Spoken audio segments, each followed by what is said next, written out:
Seigneur. Gloire à Dieu. Amen. Dieu soit béni. Alors, Alléluia. donc les frères l'autre jour m'ont téléphoné, on a besoin des téléphones. Ils m'ont donc téléphoné l'autre jour, et puis pour prêcher la parole de Dieu.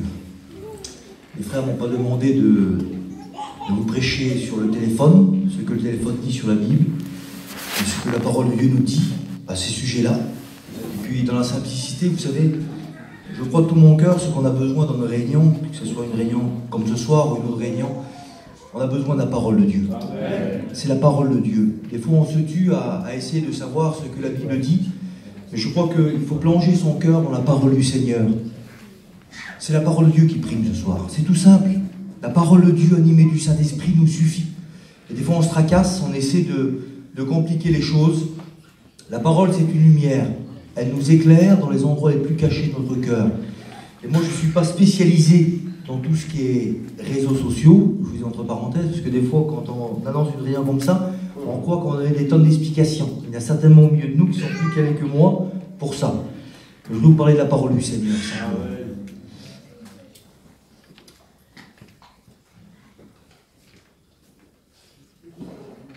Et je vous dis une chose très simple. Moi, je ne suis pas compliqué comme je prêche, mais je voudrais qu'on soit, et en un, je ressens ce soir la liberté de prêcher la parole du Seigneur. Il faut que vous m'aider, et je vais vous aider aussi. Gloire à Dieu. Alors, on va ressortir de cette réunion avec quelque chose devant. Moi, je voudrais que chacun de nous, même moi qui prêche ce soir, je voudrais ressortir de cette réunion avec un mot du Seigneur pour moi. Et puis un mot de Dieu aussi pour toi. Il n'y a aucun jugement dans cette réunion.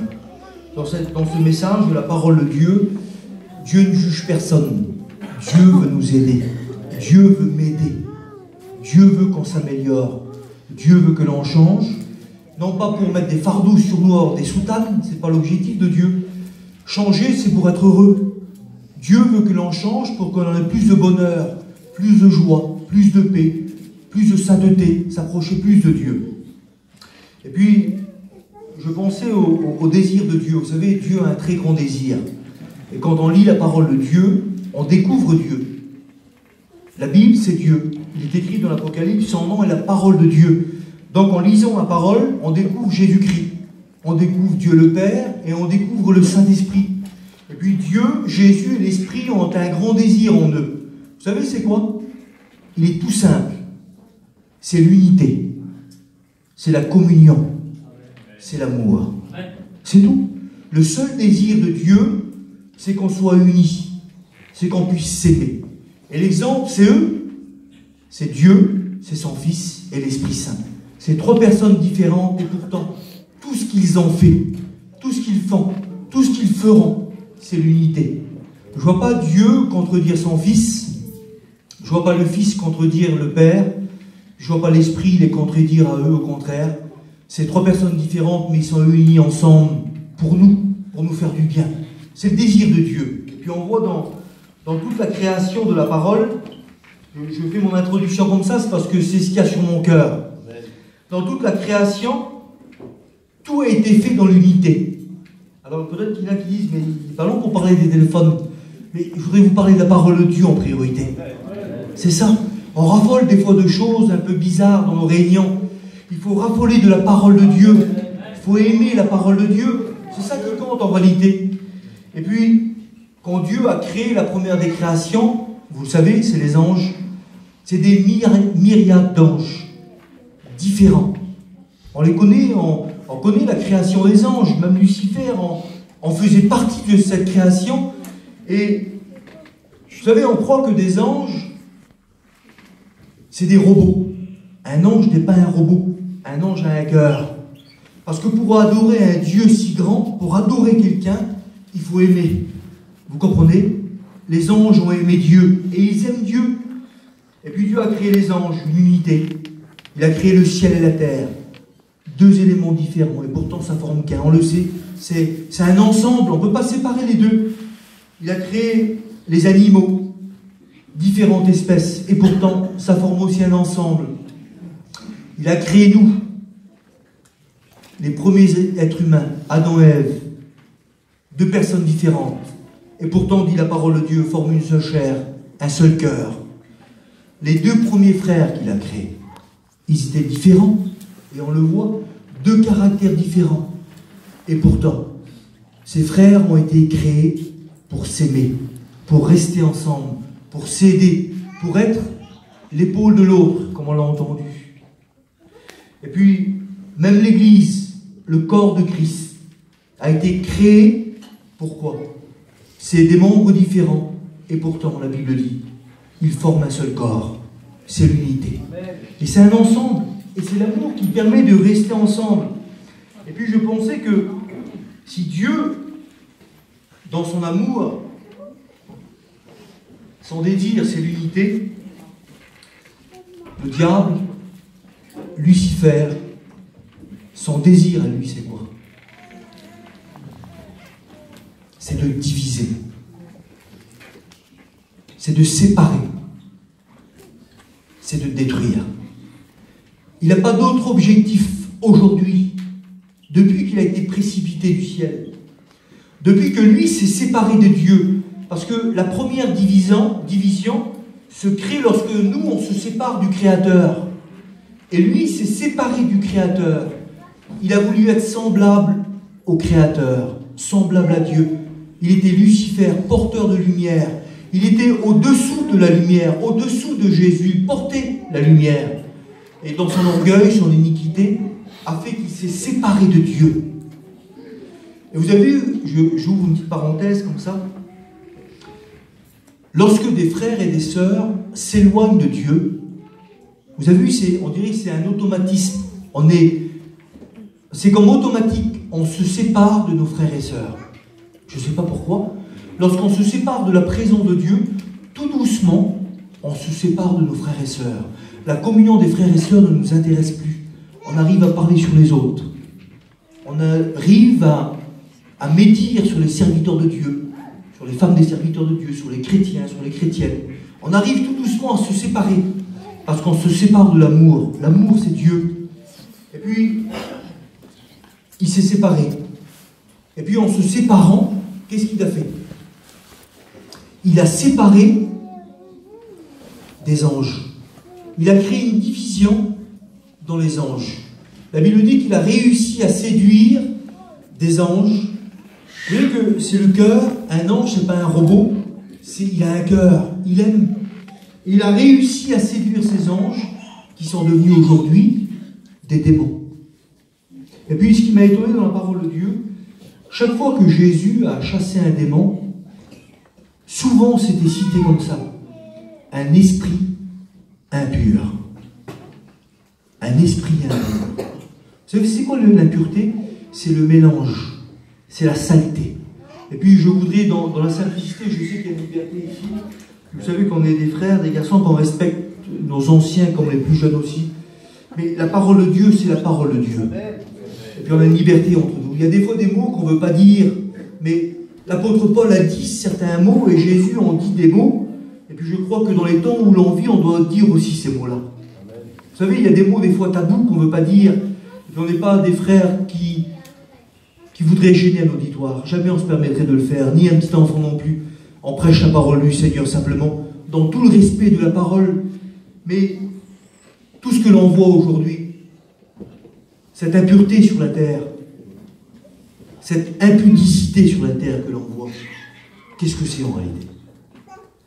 C'est tous ces esprits méchants, ces esprits impurs qui poussent les hommes à se salir, à pécher, à faire des choses sales.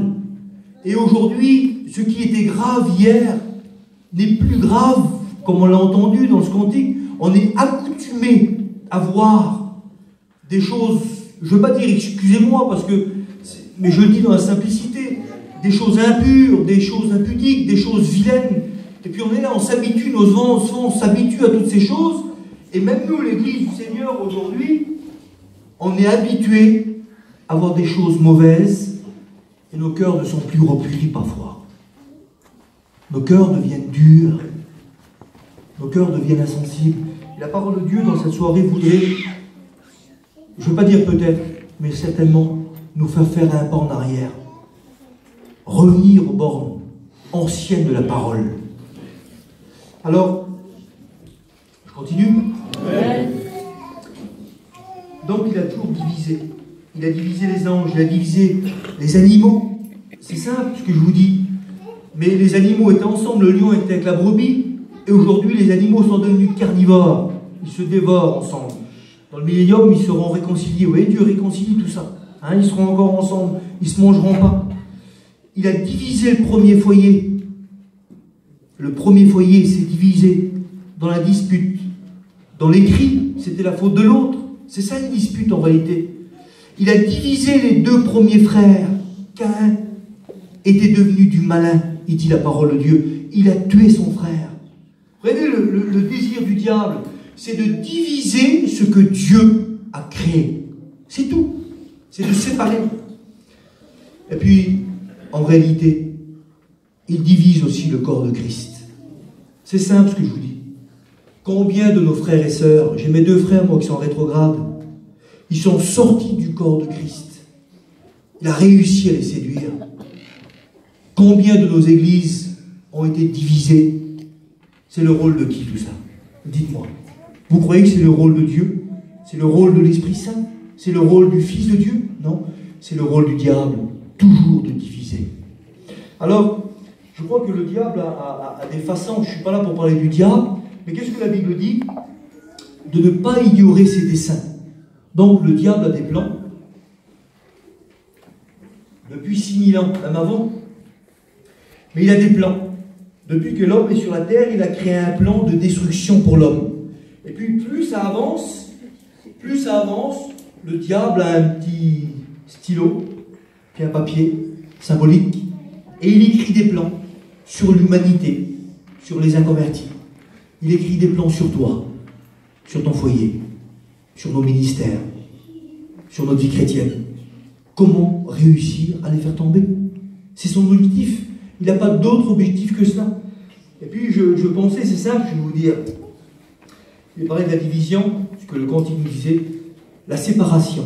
On ne s'en rend pas compte, mais vous avez remarqué une chose, c'est qu'aujourd'hui, on est souvent présent de corps, c'est le contraire de ce que Paul disait.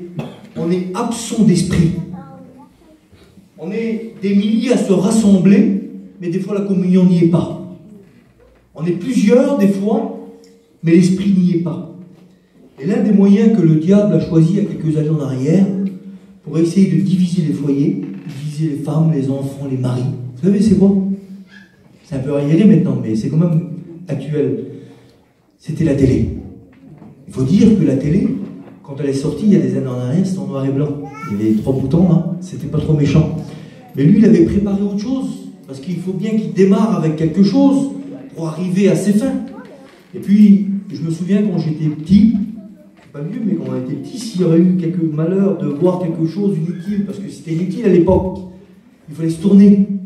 Hein, dans les films romantiques, c'était vieux, il fallait se tourner, j'avais pris une claque dans la tête. On a fait tuer. Et puis aujourd'hui, il faut dire les choses telles qu'elles sont. Je parle avec la liberté, les frères. Hein? Aujourd'hui, on est en train de manger à table, là. Il y a des personnes âgées qui sont là, et puis à 7-8 heures, là, 6 heures, pendant les réclames, pendant la pub, même des émissions, des choses honteuses qui auraient été graves, terribles. On est en train de manger, des chrétiens, des fois même serviteurs de Dieu, je le lis, il faut le dire, les choses comme elles sont.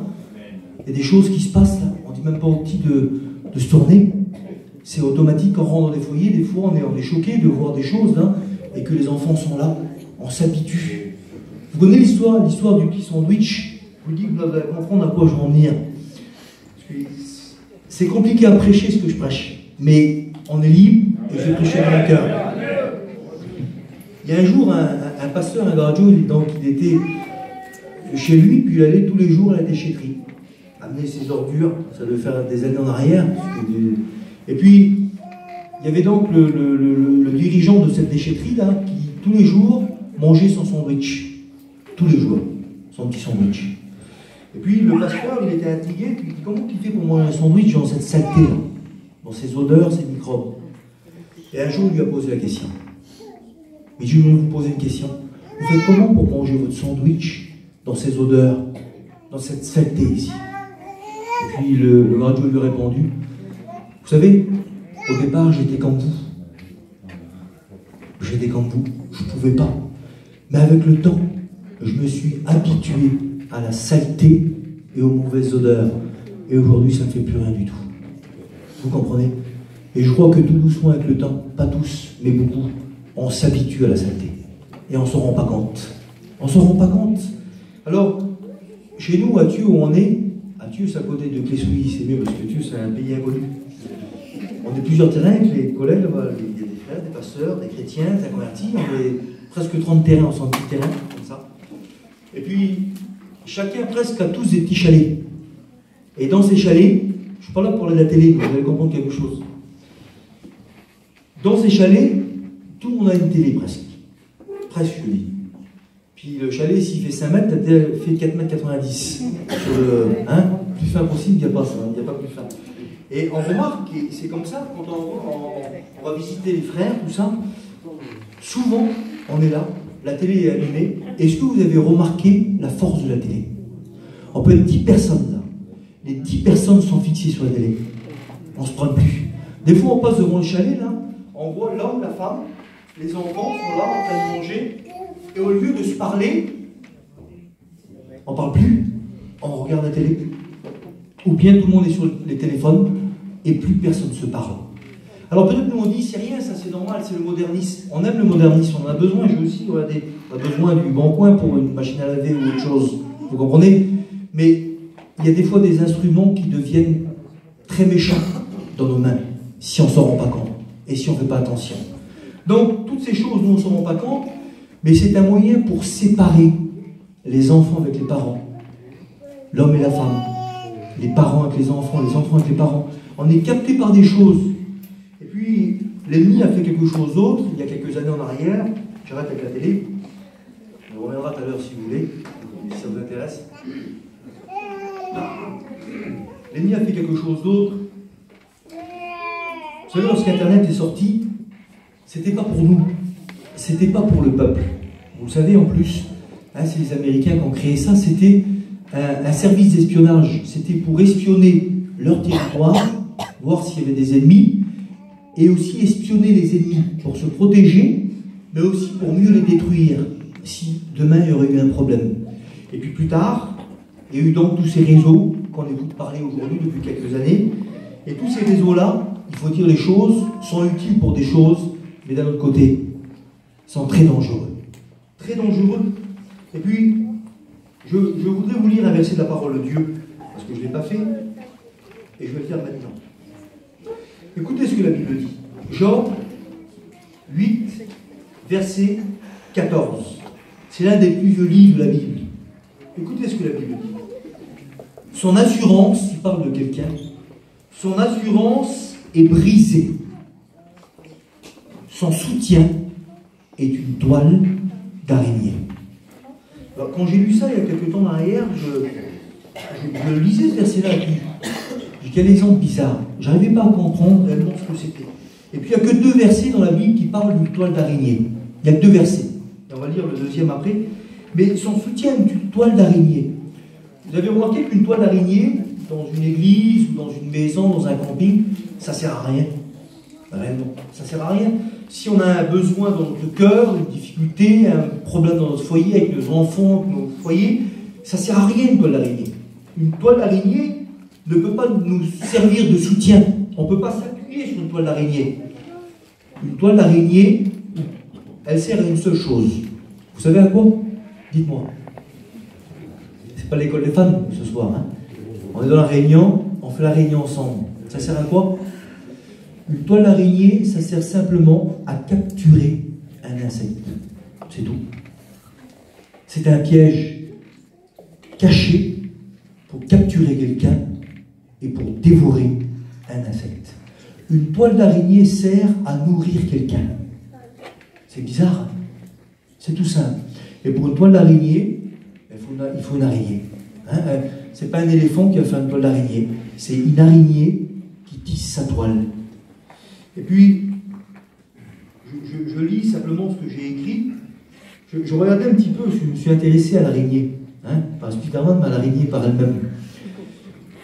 Lorsqu'elle crée une toile, lorsqu'elle tisse une toile, elle tisse une toile avec de la soie, elle crée de la soie, et de la colle en même temps. C'est bizarre, hein? La soie, c'est cher. C'est beau, c'est doux, c'est agréable, c'est très cher. Et puis, de la colle, c'est pas cher. Mais elle sert à quelque chose, cette colle. Vous avez vu, lorsqu'on voit, par exemple, des émissions, on voit une toile d'araignée qui est dans un endroit stratégique, caché. Et l'araignée est cachée, on ne la voit pas. Mais elle est en contact avec la toile. Chaque vibration de la toile, elle la ressent. Et puis, on voit un insecte arriver. Il n'a pas vu la toile, lui. C'est souvent la nuit, dans les ténèbres. Je referme la parenthèse. Et l'insecte arrive, et il touche la toile, et il croit de s'en sortir. Il rebond, et vous avez vu, il est collé dessus. On se demande comment il a fait pour se coller sur cette toile-là. Et dès que la vibration arrive dans les pattes de l'araignée, qu'est-ce qu'elle fait, elle ? Elle descend, elle se jette directement sur le petit insecte qui était innocent. Et puis l'araignée ne pique pas, elle mord, elle a une morsure, en général c'est dans la tête, dans les pensées. Et vous voyez ce qu'elle fait ? Elle lit sa proie, elle la mord, et selon les explications, elle vit l'intérieur de l'insecte. Ça veut dire que le corps de l'insecte est toujours là, vous remarquerez, mais son intérieur est vide. Elle s'est nourrie de son intérieur. C'est pas beau, hein, ça donne même froid. Et lorsqu'elle a fini de nourrir son intérieur, lorsque l'insecte est mort, elle le délie et elle le jette. Vous savez pourquoi ? Pour éviter qu'un autre insecte découvre le piège. Alors maintenant, je vais vous dire quelque chose. Je vais regarder, vous savez, des fois, on peut donner pas mal de significations, et puis des fois, il y a des choses, des fois des chrétiens ou des top chrétiens qui donnent des significations, c'est bien. Mais là, c'est pas top chrétien, c'est pas un chrétien évangélique qui a dit ça, c'est simplement ceux qui ont fait Internet, qui ont créé toutes ces choses, qui disent qu'est-ce que ça veut dire. Écoutez ce qu'il est dit. Vous savez, c'est 3W qu'on voit www. Hein, certains disent c'est 66, c'est pas mal de significations. Mais c'est trois abréviations en anglais, alors je ne vais pas le dire en anglais, Frédéric pourrait le dire, son anglais est meilleur, mais c'est trois significations, trois abréviations de mots en anglais. Vous savez ce que ça veut dire ? Toile d'araignée mondiale. Alors, je regardais ça il y a quelques temps en arrière, toile d'araignée mondiale. C'est 3W. Moi, avant, quand j'écoutais, on va surfer sur la toile, je ne pensais pas du tout à ça. Mais réellement, c'est sur cette toile d'araignée. Et puis, les gardiens expliquent pourquoi ils ont présenté Internet comme une toile d'araignée. C'est parce que c'est tous des réseaux qui sont dans le monde entier. Et si même un des réseaux est coupé, on peut se relier à un autre. C'est un ensemble. Et je pensais, pour faire cette toile d'araignée, il faut aussi une araignée. Et vous savez qui c'est, cette araignée ? Vous savez qui c'est ? C'est le serpent ancien. C'est le diable. C'est Satan. Nous, on ne se rend pas compte. On en a besoin aujourd'hui. Certains disent, oui, mais c'est bon pour évangéliser.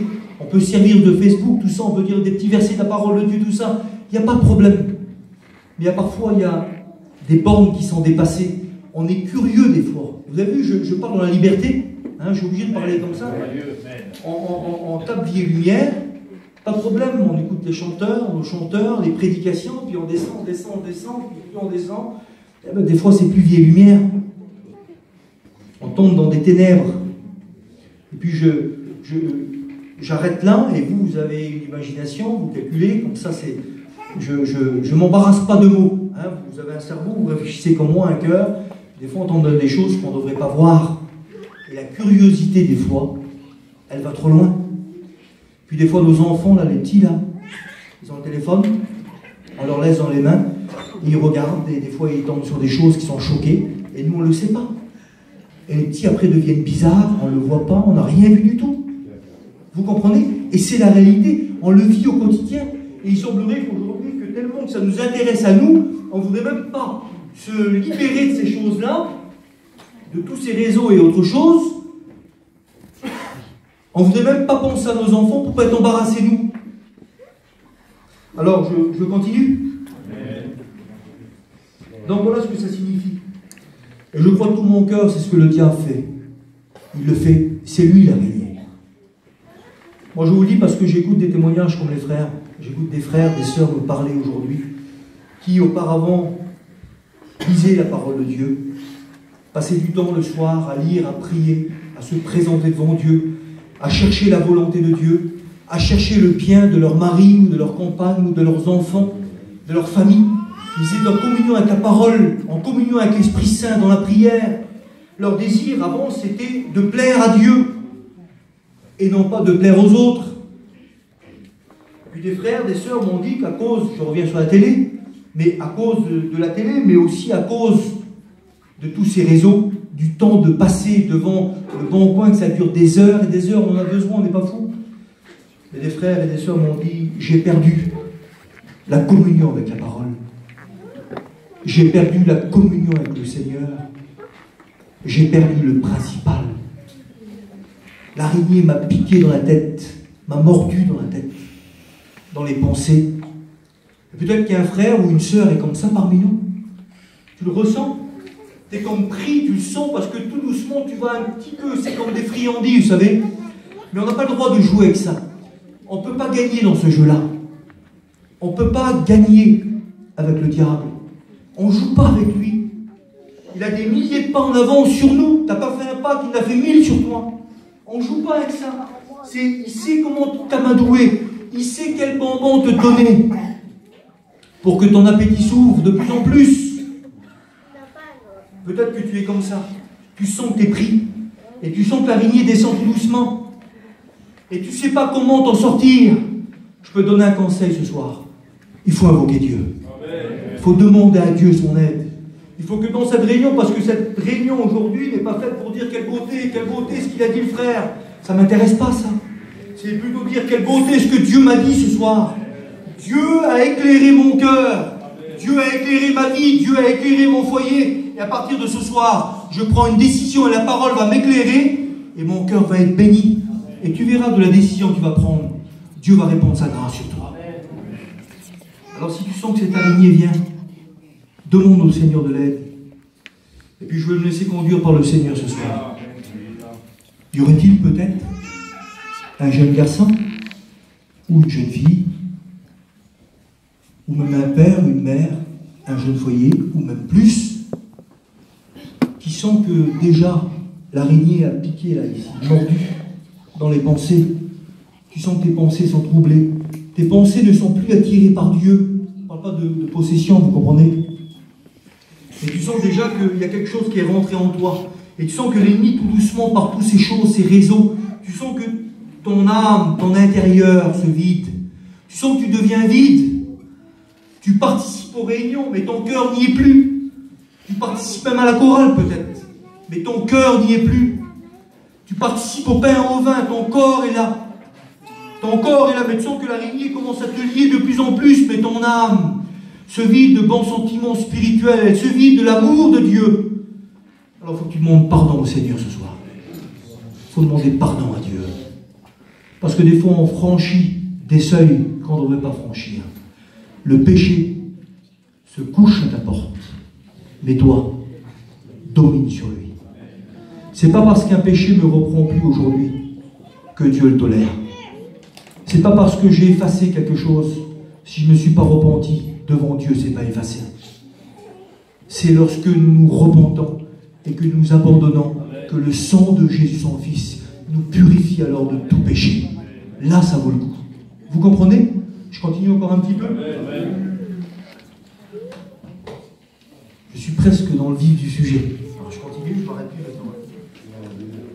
Mais je ne vais pas être lent, je vais essayer. Alors je tourne la page. Et puis, écoutez ce que la parole de Dieu nous dit. Ésaïe 59, 5 et 6. Ils tissent donc des hommes, des femmes, ils tissent des toiles d'araignée. Et il dit au verset 6, leurs toiles ne servent point à faire un vêtement. Ils ne peuvent se couvrir de leurs ouvrages, leurs œuvres sont des œuvres d'iniquité, et des actes de violence sont dans leurs mains. Donc je relis. ils tissent des toiles d'araignées. Leurs toiles ne servent point à faire de vêtements et ils ne peuvent se couvrir de leurs ouvrages. Donc c'est pareil, il y a des versets on lit, on ne comprend pas. Puis après on se passe devant le Seigneur et puis Dieu nous éclaire par sa grâce. J'espère que ce verset aussi va nous éclairer sur quelque chose. Vous savez que le diable ne connaît pas nos pensées. Vous le savez, hein, vos pasteurs vous l'ont dit, vous lisez la parole de Dieu. Ni le diable, ni les démons n'ont la faculté de lire tes pensées. Ils ne savent pas ce que tu penses en ce moment. Même les anges ne savent pas. Ce sont des esprits au service des saints, mais ils ne le savent pas. Le seul qui peut sonder le cœur et les reins, c'est Dieu. C'est Jésus et le Saint-Esprit.